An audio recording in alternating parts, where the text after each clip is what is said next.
ناظرین، ان دنوں پاکستان میں ایک معاملہ بہت زیادہ ہائی لائٹ ہو رہا ہے، وہ ہے یوٹیلٹی سٹور کی بندش، اور آج وفاقی کابینہ نے اس کی بندش کی منظوری دے دی، جس کے بعد پورے پاکستان میں یوٹیلٹی سٹورز کو بند کر دیا گیا۔ لیکن بہت سارے جو لوگ ہیں وہ جہاں پہ اس پہ خوش بھی ہیں، اور بہت سارے لوگ ایسے ہیں وہ جو ہے وہ اداس نظر آ رہے ہیں۔ آج جانتے ہیں کہ یوٹیلٹی سٹورز بند کرنے کے پیچھے کیا عوامل کار فرمات ہے، کون لوگ ایسے ہیں جو کہ اس پہ خوش ہیں، اور کون سے لوگ ایسے ہیں جو کہ اس پہ اداس ہیں، کتنا نقصان ہوا اور ملک کو کتنا فائدہ ہوگا، یہ ساری تفصیلات جانتے ہیں شاہد قریشی سے۔ السلام علیکم۔ وعلیکم السلام۔ سب سے پہلے تو آج کے فیصلے کے بارے میں بتائیے گا، کیا فیصلہ آیا اور یہ فیصلہ کیوں کیا گیا؟ دیکھیں کہ یوٹیلٹی سٹور کے حوالے سے یہ جو فیصلے ہیں گزشتہ کئی سالوں سے اس پر جو گورنمنٹس ہیں وہ سوچ رہی تھی کہ اس کو بند کیا جائے، اس پر کیا کیا جائے۔ اس کی دو تین بڑی وجوہات تھیں۔ ایک وجہ یہ تھی کہ کرپشن، یوٹیلٹی سٹورز میں اربوں روپے کی کرپشن ہوتی تھی۔ یہ کرپشن کوئی ہائی لیول پہ نہیں ہے، یہ یوٹیلٹی سٹور پر جو کام کرنے والے ملازمین تھے ان کی جانب سے بھی کرپشن کی جاتی تھی۔ چینی اگر سستی ہوئی چینی بیچ دی، عام لوگوں کو نہیں ملتی تھی۔ گھی سستا ہوا، گھی بیچ دیا، عام لوگوں کو نہیں ملتا تھا، عام لوگوں کو دھکے بھی پڑتے تھے، جس کی وجہ سے گورنمنٹس کی جانب سے بڑی کوشش کی گئی کہ اس کا جو سسٹم ہے وہ بہتر کیا جائے۔ وزارت تجارت کی جانب سے بھی کہا گیا کہ ہم ان کو مزید تنخواہیں نہیں دے سکتے۔ اب آپ نے دیکھا ہوگا کہ جیسے ہی رمضان پیکیج آتا ہے تو گورنمنٹ کی جانب سے 50 سے 100 ارب روپے کا اعلان کیا جاتا ہے سبسڈی کا، اور وہ سبسڈی کس کو دی جاتی ہے؟ یوٹیلٹی سٹورز پر دی جاتی ہے۔ جب یوٹیلٹی سٹورز پر یہ سبسڈی دی جاتی ہے تو پھر حق یہ بنتا ہے کہ عام لوگوں کو وہ چیزیں سستی ملیں، لیکن انفارچونیٹلی یہ ہوتا ہے کہ وہ چیزیں باہری بار بیچ کے کروڑوں روپے خود کما لیتے ہیں، عام لوگ جو ہیں ان کو چینی کا 1 کلو بھی نہیں ملتا۔ یہ وہ وجوہات ہیں جس کا ہمیں ادراک ہونا چاہیے کہ آخر یوٹیلٹی سٹور بند ہونے میں خالی گورنمنٹ کا کردار نہیں ہے، ان لوگوں کا بھی کام ہے جو لوگ ادھر کام کرتے ہیں، جو ورکرز ہیں، وہ جو منیجر ہیں، جو ایک سٹور کو چلا رہے ہیں۔ تو یہ تمام لوگ جو ہیں اس میں ملوث ہیں، جس کی وجہ سے یوٹیلٹی سٹور کو حکومت کی جانب سے فیصلہ کیا گیا کہ ہر سال اربوں روپے ان کو دینے کے بجائے یہ ہو کہ ان یوٹیلٹی سٹور کو بند ہی کر دیا جائے۔ ملازمین بہت سارے تھے، ڈیفینیٹلی ہیں، تو اس حوالے سے پہلے بھی کوئی فیصلے ہوئے، پھر ان کو چالو کیا گیا، پھر اس میں یہ ہوا کہ سبسڈی نہیں دی جا رہی تھی، پھر سبسڈیز کا اعلان ہوا، اور یہ کبھی بند ہوئے کبھی چلے، تو اب جو ہے آج وفاقی کابینہ کے اجلاس میں باقاعدہ طور پر اس کو بند کرنے کی منظوری دی گئی ہے۔ اچھا، ابھی یہ جو آج کی کابینہ نے منظوری دی ہے، اس کے بعد یہ پورے پاکستان میں بند ہو جائیں گے یا پھر گریجولی جو ہے وہ آہستہ آہستہ بند کیے جائیں گے؟ نہیں، یہ یوٹیلٹی سٹور پورے پاکستان میں ہی بند ہو جائیں گے، گریجولی جو ہے وہ بند نہیں ہوگے، کیونکہ اس کے لیے سبسڈی چاہیے۔ حکومت کی جانب سے سبسڈی کا کسی قسم کا کوئی اعلان نہیں کیا گیا۔ اس حوالے سے 2-3 جو تجاویز تھیں جس پر عمل درآمد ہوگا کہ وہاں جو ملازمین ہیں ان کے ساتھ کیسا کیا جائے۔ اگر جو ملازمین مستقل ملازمین ہیں یوٹیلٹی سٹورز میں، ان کی مدت ملازمت کو دیکھ کر ان کو اسی حساب سے سیلریز جو ہیں وہ اکٹھی کر کے ان کو آپ گولڈن ہینڈ شیک بھی کہہ سکتے ہیں، اور اس کے علاوہ یہ بھی ہوتا ہے کہ آپ خود بخود جذبہ حب الوطنی یا جیسے بھی ہے ایک ادارے کی فلاح کے لیے آپ اس سے ریٹائر ہو رہے ہیں تو اس طرح ان کو پیمنٹ کر دی جائے گی۔ اس کے بعد دوسرے ہیں وہ کانٹریکٹ ملازمین، ان کو بھی اس حساب سے جو ہے وہ ساتھ میں کچھ ہینڈسم اماؤنٹ دے کر ان کو رخصت کر دیا جائے گا۔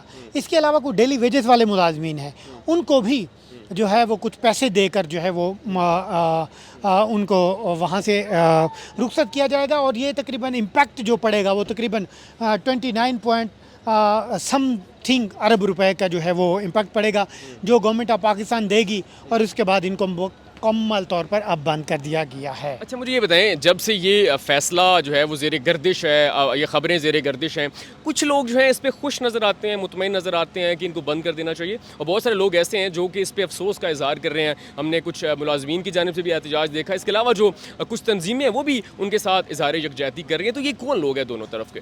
دیکھیں، جن کی ملازمت جاتی ہے ڈیفینیٹلی ان کو نقصان تو ہوتا ہے، ان کو تو ڈیفینیٹلی یہ ہوگا، ہمارے بچے ہیں۔ ایک طرف پہلے ہی پاکستان میں بیروزگاری تو ہے، پوری دنیا میں ایک بیروزگاری بڑا مسئلہ ہے۔ اب جب ان لوگوں کو نکالیں گے تو انہوں نے احتجاج تو کرنا ہے، لیکن ان کو جب یہ ہینڈسم اماؤنٹ دی جائے گی، میں نہیں سمجھتا کہ اس میں کوئی وہ ہونا چاہیے۔ دیکھیں، سب سے اہم جو چیز ہے نا وہ یہ ہے کہ کیا آپ کو جو ذمہ داری سونپی گئی ہے کیا آپ نے وہ اپنی ذمہ داری نبھائی؟ فار ایگزامپل میں آپ کو ایک مثال دوں، اسٹیل ملز کی مثال ہے۔ ہم کہتے ہیں جی اسٹیل ملز کو آپ نے بند کر دیا، اب اسٹیل ملز کو بند کرنے میں کیا گورنمنٹ کا سارا کردار ہے؟ کیا وہاں جو لوگ تھے کیا ان کا کردار نہیں تھا؟ جو اپنے چاچا کا بیٹا، تایا کا بیٹا، اپنا بیٹا، پھپھو کا بیٹا، تمام لوگوں کو ادھر